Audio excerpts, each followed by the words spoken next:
Meus amigos, quando a realidade bate na porta, é melhor estarmos acordados, viu? É melhor acordar porque se antes alguma coisa acontecer, você já está preparado. Muito bom dia, muito boa tarde, muito boa noite. Sejam muito bem-vindos a mais um episódio. Quem vos fala é o Felipe, o apresentador desse humilde canal. Já peço de antemão a se inscrever nesse canal, deixa o like, inscreva-se, né? Se tiver o botão de compartilhamento, compartilhe. Se tiver o botão de hypar o vídeo, por favor, hype esse vídeo. Agradeço demais o feedback de vocês. Deixe um comentário o que você achou da partida de hoje entre Votorati, né? O nosso grande Votorati, e o Flamengo de Guarulhos. O Flamengo, o nosso time da cidade, como eu tinha dito no vídeo anterior, do Santa Fé e do Rio Pretano, eu iria principalmente focar nos jogos que tivesse dos clubes aqui da minha cidade. Então, obviamente, eu faria análise do pós-jogo, uma análise pós-jogo dos dois jogos dos times aqui da minha cidade. Então, naturalmente, amanhã também terá do AD Guarulhos, né, que vai jogar contra o Audax. Sim, aquele mesmo, o Audax chegou na final de 2016. O time do Diniz, ele mesmo, e do Bruno Guimarães. Mas muito que bem, gente. Muito que bem, eu não vou fazer vocês perderem muito tempo. Difícil. Eu sei que a primeira rodada é muito tensa. Não é muito fácil jogar a primeira rodada. Muitos jogadores são novos na equipe. Equipes de última divisões normalmente, tá? E aí a gente pode excluir, por exemplo, equipes de Série A2 e primeira divisão do Paulista. Série A3, Série A4 e última divisão, normalmente essas equipes elas já entram sem muitos jogadores fixos, né? Os jogadores fixos são os fixos da base. E olhe lá, muitos jogadores acabam vindo de outras bases, acabam vindo de outros clubes que jogaram outras divisões. Então, por exemplo, um jogador que jogou o Campeonato Paulista ou a Série A2 fica sem calendário porque o clube acaba não tendo mais competição para competir, né, e acaba indo para jogar num clube da A3 ou um clube da A4 ou um clube da Bzinha, né, como também foi o caso de vários jogadores do Flamengo, né. E o Flamengo monta esse time e monta um time muito semelhante ao time do ano passado, no sentido de montar um elenco bom o suficiente para brigar para subir. Vai subir? Não sei. Eu, particularmente, eu espero que um clube de Guarulhos, independente seja o Flamengo ou o AD Guarulhos, suba, porque, obviamente, eu quero comentar jogos de alto nível da equipe da minha cidade. Além, obviamente, do clube, né, do clube que eu torço, né, e de vários outros jogos que a gente pode comentar aqui no canal, obviamente. Mas eu quero ver, eu gostaria muito de estar vivo e ver um clube da minha cidade estando nas principais divisões do meu país. Mas, por enquanto, a realidade que bate na porta é que tanto o Flamengo quanto o Guarulhos são equipes fracas, equipes medíocres, mas que têm um investimento mínimo o suficiente, principalmente o Flamengo, para brigar para subir. Isso está claro para mim. Brigar para subir, o Flamengo vai ter que brigar. Tem a obrigação de brigar, né? Inclusive, né, já segue o meu Instagram também e também o meu blog, né, o Mundo do FM, onde eu falei sobre as minhas expectativas tanto do AD quanto do Flamengo. Minhas expectativas pro Flamengo é que eles não passem a vergonha que passou na temporada passada, né? De entrar com salto alto, de não jogar com responsabilidade no sentido de ter intensidade com a bola, parecia de fato um catadão entrando em campo. E aí quando esse catadão virou um time, já era tarde demais, acabou sendo eliminado na primeira fase. E ver o seu rival, que na teoria seria mais fraco do grupo, seria um grupo que o AD Guarulhos seria trucidado depois de uma volta, não disputou 2024, e aí é líder do grupo, né? Então, não foi muito legal pro Flamengo, pelo menos no elenco profissional. Na base tem corrido muito bem, na base as coisas estão realmente muito boas, mas no profissional a realidade não é outra, né? E esse jogo foi contra o Votorati que volta a disputar competições oficiais desde 2010. O último jogo oficial foi contra o Grêmio em 2010 na Copa do Brasil. Inclusive quem treinava esse time era o Fernando Diniz, olha só. E o goleiro é o Alex Muralha, na época. Olha como a vida é louca, né? Em 2009 eles foram campeões da Copa Paulista com o Alex Santana no meio de campo. Inclusive que os dois, né, Fernando Diniz e Alex Santana, são do Corinthians. Mas muito que bem, gente, como é que veio, né? Como que os dois vieram para essas partidas, né? O Votorati veio num esquema de 5-4-1, com o Belmonte, Machado, João Gabriel, Bruno Silva e Murilo como os defensores, né, o goleiro Belmonte. O 5, Gabriel Xavier e Marcelo. Marcelo, inclusive, muito bom jogador, viu? Muito bom jogador. Mas a gente já chega lá. Ataíde e Thiago Silva como os dois pontas referenciais, né, os dois meia articuladores, meia pontas referenciais. Junto com o Giovani no meio, né, sendo esse centralizador.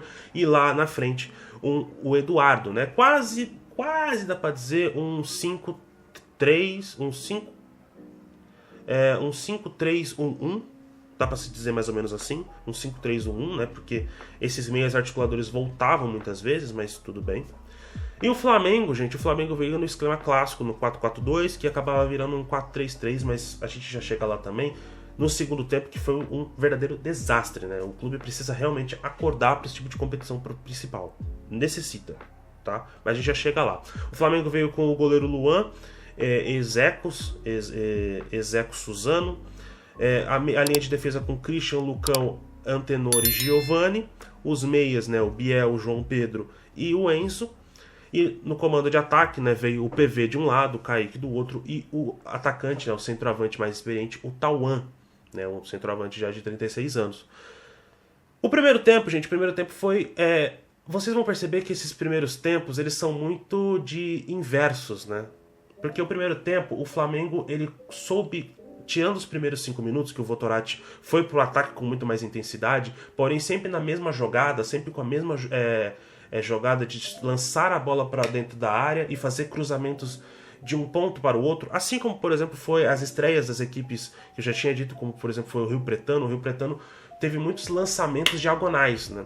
O Rio Pretano pegava a bola da defesa com os laterais ou com os zagueiros e acabava partindo pro bicão, fazendo com que essa bola chegasse, por exemplo, no Thiago Silva, ou, por exemplo, que essa bola chegasse no Eduardo ou no Giovani para fazer a contenção, o pivô, né, e fazer com que a jogada fluísse, né, num ataque de infiltração, né, o centroavante fizesse com o pivô para que os meias e os meia-atacantes pudessem infiltrar e fazer esse ataque. Não estava dando muito certo, né, eram sempre bolas muito jogadas, muito aleatórias, porque o Flamengo, gente, ele no primeiro tempo, de fato, depois dos 5 primeiros minutos, que foi de bastante intensidade, inclusive o primeiro ataque foi aos 2 minutos, né, numa boa defesa do Luan.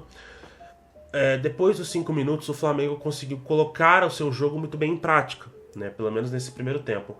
Fez um bloco alto, conseguiu colocar tanto a sua linha de defesa quanto o seu meio de campo alto dentro da área do Votorati, e o Votorati ficou muito pressionado. O Votorati não conseguiu sair do seu campo sem conseguir sair no bicão. Tanto que o técnico do Votorati ficou muito nervoso e ficou muito puto. E eu também ficaria muito puto, né? Porque não tem como ficar perdendo esse tipo de bola, jogando a bola à moda caralha, né? Pelo amor de Deus, não tem como.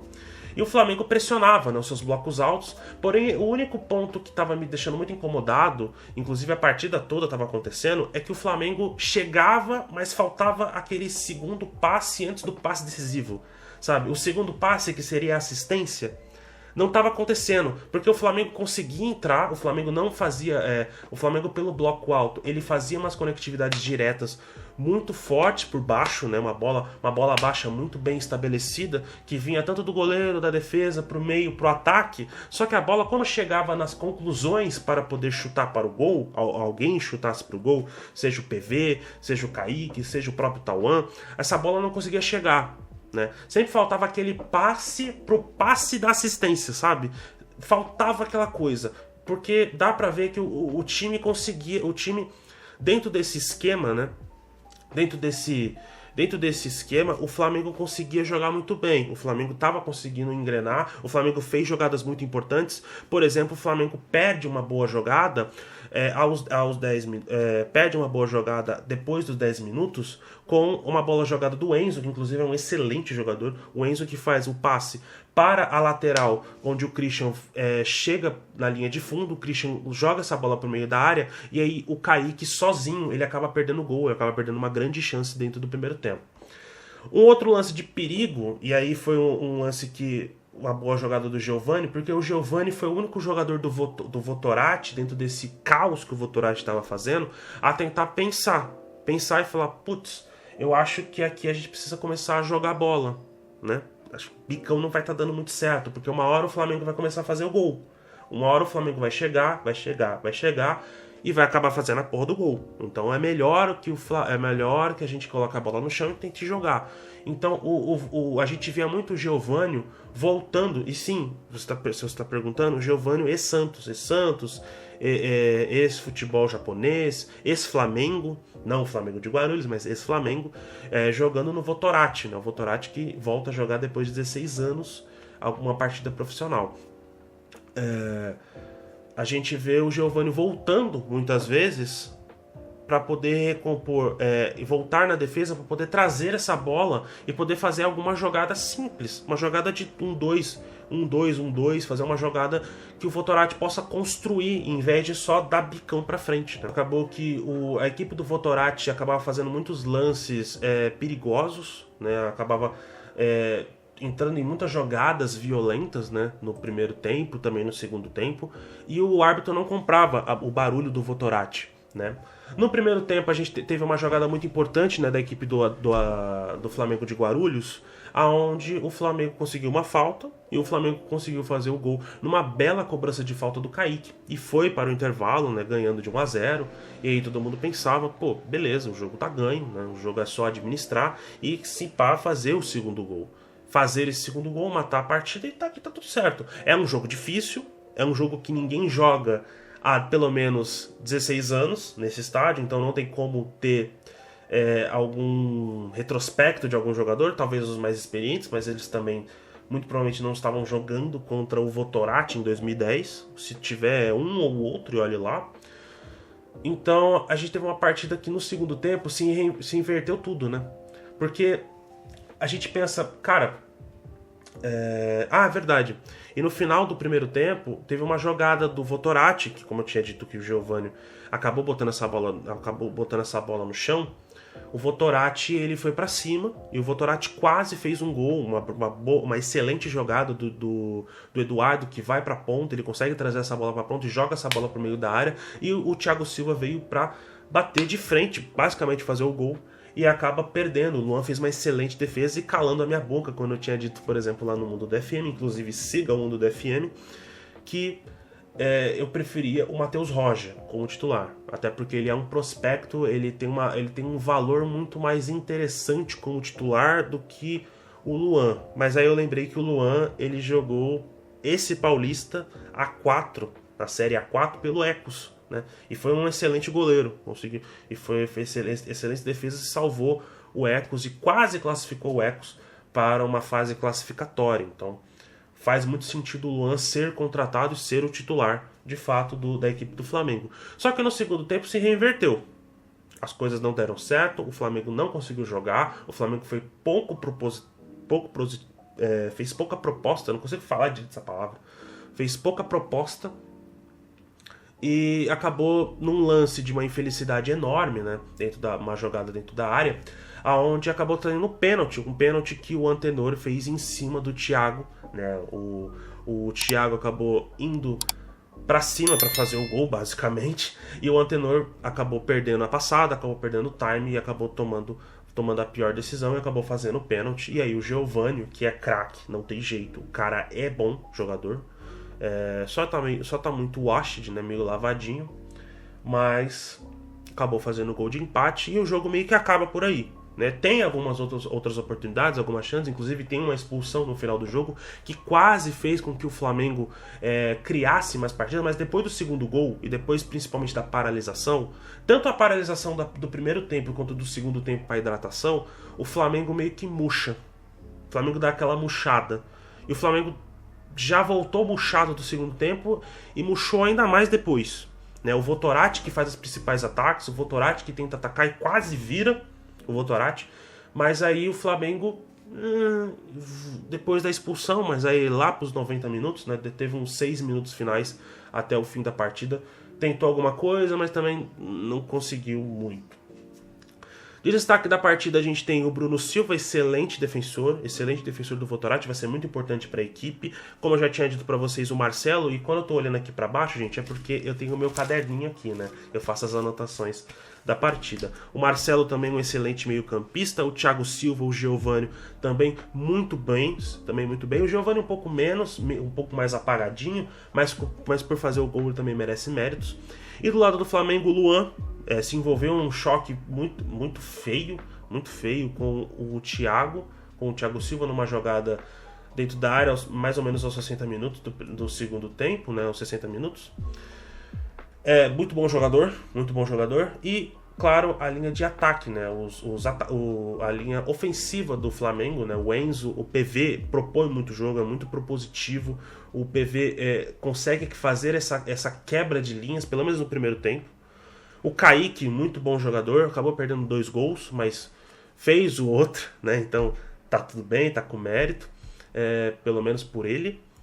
Mas o destaque negativo, obviamente, vai ser o Tauan. Gente, desculpa, o Tauan, ele é lento, ele é pesado. Eu entendo que ele entrou no sentido de ser o pivô, né, para fazer com que o PV, o Enzo e o Kaique possam jogar. Mas aí você vê, por exemplo, quando o Raul entrou, o Flamengo volta no segundo tempo no esquema de 4-3-3. E o Raul, que também é centroavante, a gente viu na Copinha, que fez a cobertura da Copinha do Flamengo, o Raul ele é um centroavante muito móvel, então ele volta como ponta, né, ele volta como ponta no lugar do Enzo, né, ele volta no lugar do Enzo e o Enzo acaba saindo, entra o Raul, entra o Kaique do outro lado e o Tauan aqui no meio, com o PV voltando um pouco mais atrás. Não gostei porque... Cara, o Tauan, ele atrapalhava a maioria das jogadas. E o Raul tava propondo o jogo, por mais que muito... Não é desobediente, mas muito... Ainda não tava muito conectado com o time principal. Eu entendo. Jogar o Sub-20 é muito mais simples que jogar divisões profissionais. Eu entendo. É claro que é o primeiro jogo, a gente não precisa fazer tantas críticas muito fortes, mas o Flamengo precisa acordar. O Flamengo não pode ser esse time... desligado. O Flamengo não pode jogar esse futebol de refrigerante 3 litros. Tem gás no começo e no final azeda tudo. Não pode. A gente já viu isso desde 2018 e a gente vê isso desde quando o Flamengo está abarrotado na última divisão paulista. Então o Flamengo precisa jogar mais do que vem jogando. Mas muito que bem. Me digam o que você achou da partida. Espero que vocês tenham gostado do vídeo. Deixe o like, comentário, se inscreva no canal, façam tudo aí. Sigam no Instagram e também o Mundo do FM, a página lá no Medium. Vejo vocês na próxima. Próximo jogo é contra o AD Guarulhos. Vai jogar amanhã contra o Osasco Aldax. Mas é isso. Até a próxima.